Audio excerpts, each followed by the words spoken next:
ভিডিওটা শেয়ার করবেন প্লিজ, বিশেষ করে যাদের এখন যুবতী বোন আছে বা হালকা উপযুক্ত মেয়ে আছে, আপনারা সবাই ভিডিওটা শেয়ার করবেন। বা তোমরা যারা বোন আছো, ছোট ভাই আছো, তোমরা নিজেরাও শেয়ার করো। সেটা হচ্ছে কি, তো বললো যে এটা প্রেম। এখন আমার কোয়েশ্চেন, ছেলেরা তো 4টা বিয়ে করতে পারে যাদের সামর্থ্য আছে এই ক্যাটাগরিতে, যদি কন্ডিশন ফুলফিল করে।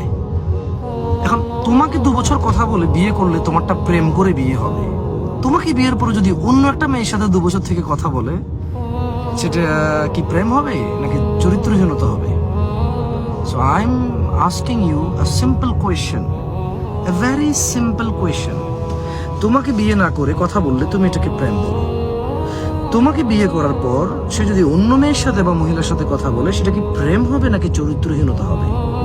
অ্যান্সার, চরিত্রহীনতা হবে। তুমি বলতে পারো তাহলে তোমার সাথে কথা বললে সেটা তো চরিত্রহীনতা। তাহলে তুমি যাকে বিয়ে করেছো সে কি ভালো ছিল, নতুন করে চরিত্রহীন হয়েছে ওই পুরুষ, নাকি সে আগেই চরিত্রহীন ছিল, তুমি তাকে চরিত্রহীন জেনেই বিয়ে করেছো? সো এটা তুমি অ্যান্সার করবা তোমার নিজেকে, আমাকে অ্যান্সার করার দরকার নেই। আমাকে এখানে ইনবক্সে মানে লাভ গুরু বানায় দেওয়ার দরকার নেই। হাজার হাজার প্রেম ভালোবাসা নিয়ে কোয়েশ্চেন করে আমাকে লাভ গুরু মনে করার কিছু নেই, ঠিক আছে? আচ্ছা, এখন প্রশ্ন হচ্ছে, তুমি বুঝতে পারছো প্রশ্ন? এর ঘরে একটা বউ নেই, তোমার সাথে কথা বলে তোমাকে বিয়ে করেছে, তাই তোমার প্রেমিক, তুমি বিয়ে করেছো তাকে। একটা বউ আছে, কিন্তু ছেলেটা তো স্টিল আরো বিবাহ করার অনুমতি আছে। হতে পারে সে শারীরিকভাবে খুব ভালো এবং মানসিকভাবে ভালো এবং সয় সম্পদ মাশাআল্লাহ মোটামুটি ভালো, অথবা হতে পারে সে খুব নলেজেবল মানুষ, অতটা ধার্মিকতা আমল করে না। হতে পারে তার নলেজ আছে দিন সম্পর্কে, বাট সে প্র্যাকটিস করে না। লাইক সে জানে তৌফিক কখনো টেলিভিশন, ফ্রিজ, আলমারি না। তৌফিক কখনো মানে দোতলা বাড়ি, মানে এরকম এগুলোকে তৌফিক বলে না। শান্ত সমর্থ আছে, কোনো রকমের কাজকর্ম করে খেয়ে পরে বেঁচে থাকতে পারে, এটাই সমর্থ। ধরো তার এরকম নলেজ আছে কিন্তু তার প্র্যাকটিস নাই, তো তখন তো সে আরেকটা মেয়ের সাথে কথা বলবে। তুমি ওটাকে কোন হিসেবে চরিত্রহীনতা বলবা, যদি তুমি জেনে শুনি তাকে বিয়ে করেছো? না আমি কি ছেলেদেরকে উস্কাই দিচ্ছি? No no no no no no no no.